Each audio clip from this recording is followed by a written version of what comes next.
Santiago, una vez más, gracias por atender a Barricada TV. Y primero, especialmente con esta intervención del ENACOM, te quiero preguntar, bueno, ¿cómo lo tomaste? ¿Cómo entendés los fundamentos que da el gobierno de hacerlo por intervención? Recordemos que ya había renunciado el anterior director del ENACOM y que de esta manera decide actuar de una manera y que también, por supuesto, planta ciertos objetivos. Bueno, ¿qué nos decís a raíz de todo esto? Bueno, buenas tardes. Un gusto hablar con ustedes como siempre, Ignacio. Gracias por la comunicación. Mira, la verdad es que se venía sosteniendo, era comidilla, era comentario que había la firma de un decreto de intervención del ENACOM. Eh, Parecía, digamos, si parte de las críticas que está obteniendo, incluso en sede judicial, ¿no? Con los frenos en los distintos fueros del Poder Judicial, tanto el decreto de necesidad y urgencia como la ley ómnibus, pero sobre todo el decreto, ¿no? que ha sido judicializado, radica en la ausencia de necesidad y urgencia. Podemos usar esa figura para pensar que si hay algo que no era necesario en este minuto, era intervenir el ENACOM. ¿Por qué? En primer lugar, porque, como vos decías, el director que tenía mandato vigente, de acuerdo al decreto de Macri, recordemos que el ENACOM se integra en una comisión, en un directorio que está definido por el presidente, ¿no? Por el Poder Ejecutivo. Con la renuncia del director saliente, el presidente tenía todas las posibilidades de designar a directores en el ente, así lo establece el decreto 267 del macrismo, y de ese modo llevar adelante las políticas que entiende necesarias para el sector, incluyendo, por ejemplo, uno de los argumentos que sostiene el gobierno a la hora de aprobar el decreto y que sostienen los pocos defensores que tiene la medida, que son básicamente el sector de la consultoría privada dedicada a la comunicación. Yo dialogo y respeto a algunos, tengo diálogo con varios y les preguntaba si esta cuestión de la forma solo molestan cuando algunos la llevan adelante y cuando otros, que son menos simpáticos para nuestras ideas, no las cumplen, no molestan, ¿no? Porque realmente, si la decisión era llevar adelante una auditoría sobre lo actuado por la gestión anterior, se podía hacer, sin ninguna duda, con directores, porque el problema de la intervención, entre otros, no solo la centralización en el Poder Ejecutivo de estas decisiones, ya hay una centralización en el Poder Ejecutivo a partir del decreto 267 de Macri, que establece que cualquier director debe ser designado y está a tiro de ser removido por un decreto del Ejecutivo, inclusive los de la representación del Congreso, sino que además justamente el problema que tiene la intervención es que elimina la posibilidad de que el Congreso forme parte de este proceso, incluyendo el diagnóstico de lo actuado en la gestión anterior. Entonces me parece absolutamente desprolijo, para nada necesario, no urgente y antidemocrático. Ni siquiera es ilegal, o sea, porque la verdad es que el Ejecutivo tiene esa potestad de intervenir entes descentralizados como el ENACOM, incluso hay decisiones mucho más complejas, ¿no? Como la de poder intervenir en una provincia. Siempre tienen que estar dadas las condiciones. A mi modo de ver, no estaban dadas las condiciones, y lo que comunica, lo que expresa es esta idea de la suma del poder público, de acaparar todas las decisiones, de no habilitar un juego democrático con representantes de los otros partidos políticos que han sido votados en las elecciones, también para el espacio del Congreso. Y luego sí hay una preocupación que es más a mediano plazo, si vos querés, y que no está atada solamente a las formas, que tiene que ver con qué va a hacer con el ENACOM y sobre todo qué va a hacer con el Fondo Universal, que es una caja muy significativa y me parece que es a donde está la centralidad de esta decisión por parte del gobierno centralista del presidente Milei. Y además de las formas, ¿cuál es la concepción de comunicación que avisorás en este tiempo que lleva el gobierno de Milei, que tiene el gobierno? ¿Qué disputas hay también ahí adentro? Porque se entiende, por supuesto, que hay disputas entre empresas nacionales, internacionales. Bueno, ¿qué rumbo ves ahí que va tomando, más allá de todas estas formas que, por supuesto, no solamente están en esta intervención del ENACOM, sino que están en discusión con algunos de los artículos de la ley ómnibus, con la concepción, ¿no?, de la decisión de gobierno, por lo menos durante estos 12 meses? Mirá, Cuando analizábamos las medidas del presidente Macri y la política de comunicación del macrismo, que podría funcionar como antecedente a sino el menemismo y el regreso de la democracia, que fueron los otros gobiernos que intervinieron el organismo que regula a la comunicación. Recordemos que el organismo que regulaba la comunicación estuvo intervenido hasta el 2009, desde 1983. Si sacamos esos ejemplos muy atrás, anteriores, y pensamos en el inmediatamente anterior que se parece, la síntesis durante la gestión del macrismo era: la competencia nos hará libres e iguales, una especie de eslogan, ¿no? O sea, había una especie de feligresía de la competencia que guiaba las acciones y las medidas. Esto no se comprobó luego, porque en mercados económicamente tan complejos como los de medios, la competencia suele ser imperfecta y no hay posibilidades de que la competencia mejore las condiciones, porque básicamente no suele haber competencia. Esto es aún peor. Es como, viste que en algún momento cuando Macri todavía soñaba con la idea de un segundo mandato, presentó su libro Segundo Tiempo, etcétera, él hablaba de que si volviera a la gestión haría lo mismo, pero más rápido, ¿no?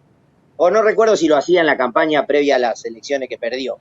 Bueno, esto es un poco peor y más rápido que el macrismo, porque ahora ni siquiera hay una especie de feligresía en la competencia, hay una feligresía del mercado.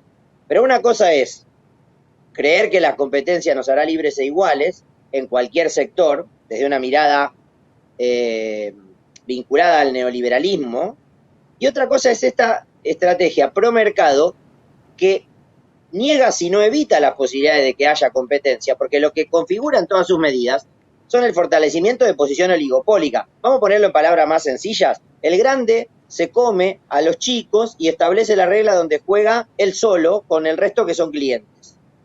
Esto está establecido para casi todas las actividades económicas en la Argentina. Acabamos de verlo ayer con la decisión de la Secretaría de Defensa de la Competencia, Secretaría de Defensa de la Competencia, o del Consumidor, perdón, ¿no? Que celebró haber derogado una serie de medidas que defendían a los consumidores, específicamente en la compra de alimentos masivos, supermercados, etc. Bueno, esa misma lógica guía casi todas las acciones del gobierno y definitivamente es la conceptualización de la comunicación que tiene o de lo que configura para la comunicación. Una comunicación que está tendiendo a la concentración por lógica de funcionamiento y que acá es mucho más acelerado. Vos lo decías en la presentación, las medidas incluidas en el DNU que modificaron parte de la ley audiovisual permiten mayores niveles de concentración, la apertura a las inversiones extranjeras con la posibilidad de que grandísimos jugadores globales se queden con operaciones muy significativas de autonomía nacional en telecomunicaciones como ARSAT.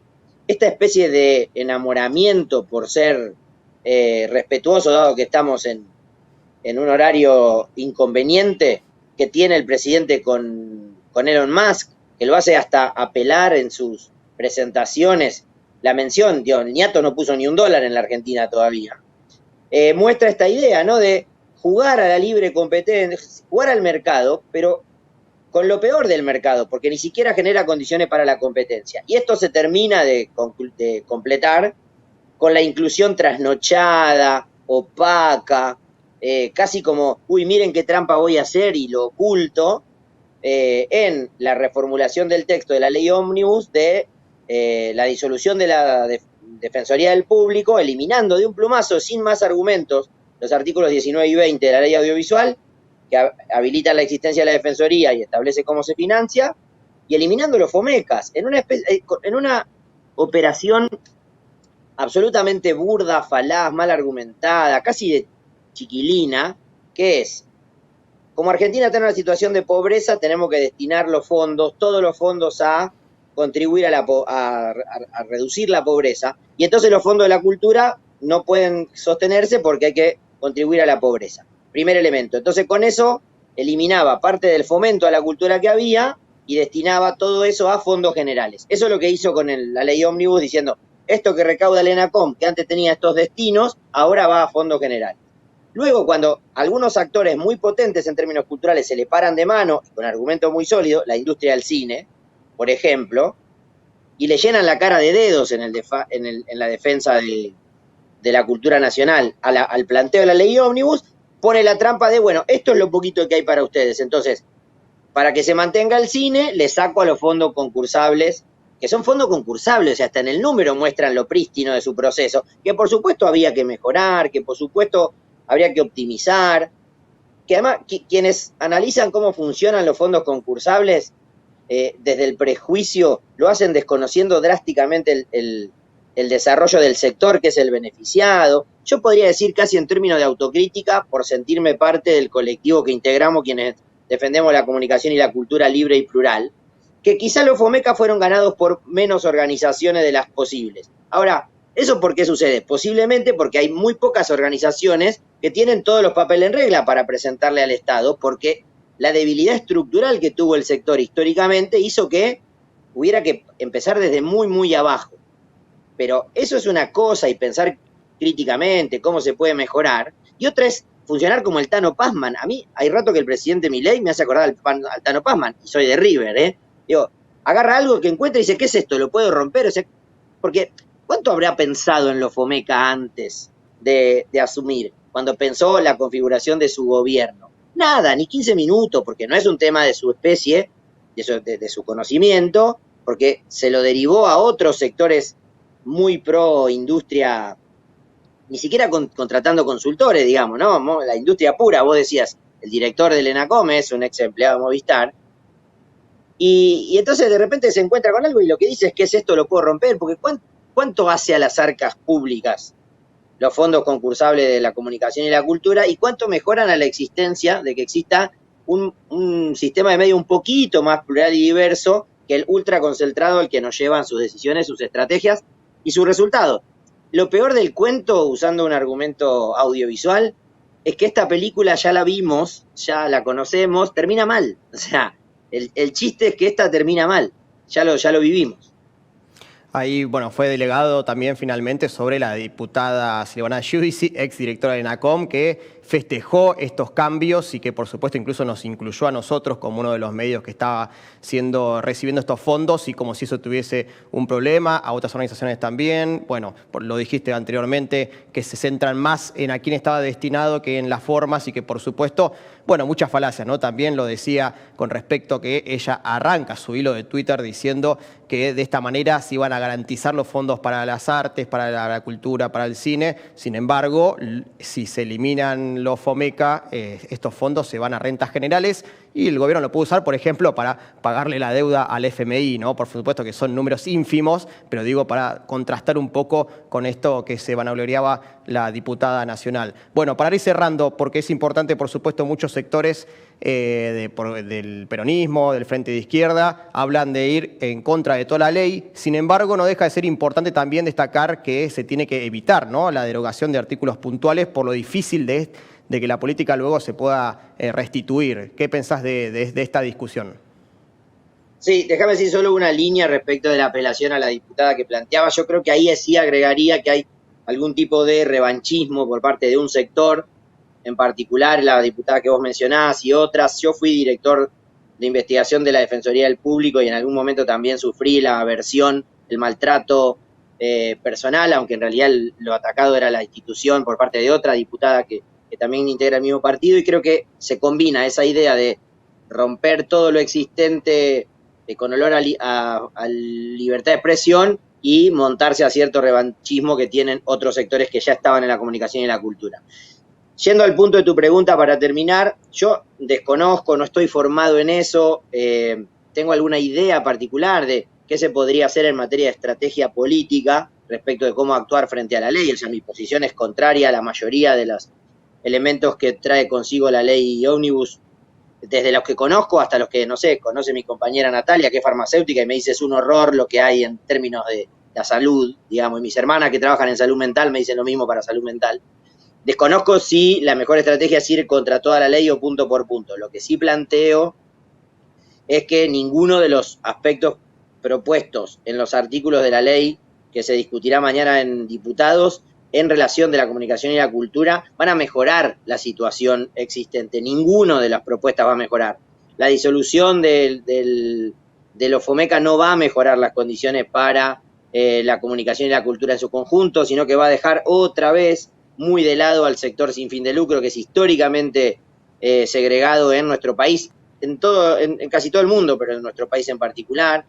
La reconfiguración del Inca, como se establece en la norma, tampoco va a mejorar todo lo que hay que mejorar en la política de cine de la Argentina, que es una política de Estado que hasta atravesó el 2001, digamos, fue sancionada en el 94. O sea, así como uno avisoraba y luego la evidencia nos permitió identificar que era tal cual se esperaba, que la competencia no nos haría libres e iguales en la era Macri, la era de los monopolios, o de un monopolio en el audiovisual, un monopolio en la provisión de servicios, o de los grandes oligopolios, por ser más exhaustivo en términos técnicos, no va a mejorar las condiciones de quienes producen comunicación y cultura y de quienes la necesitan para vivir. Y esto es muy paradójico en un momento histórico en el que estamos, quizá posiblemente en el momento de la historia en donde más cantidad de contenido informativo, audiovisual se produzca por las condiciones tecnológicas, por la capacidad de quienes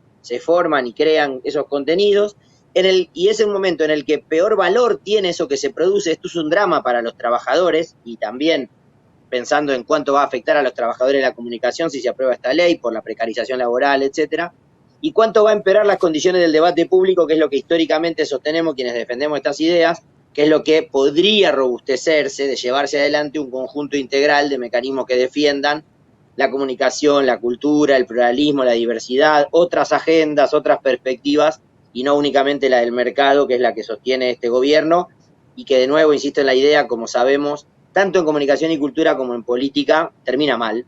Y lo habremos dicho entonces, pero tendremos que estar prestos para reconstruir cuando eso suceda.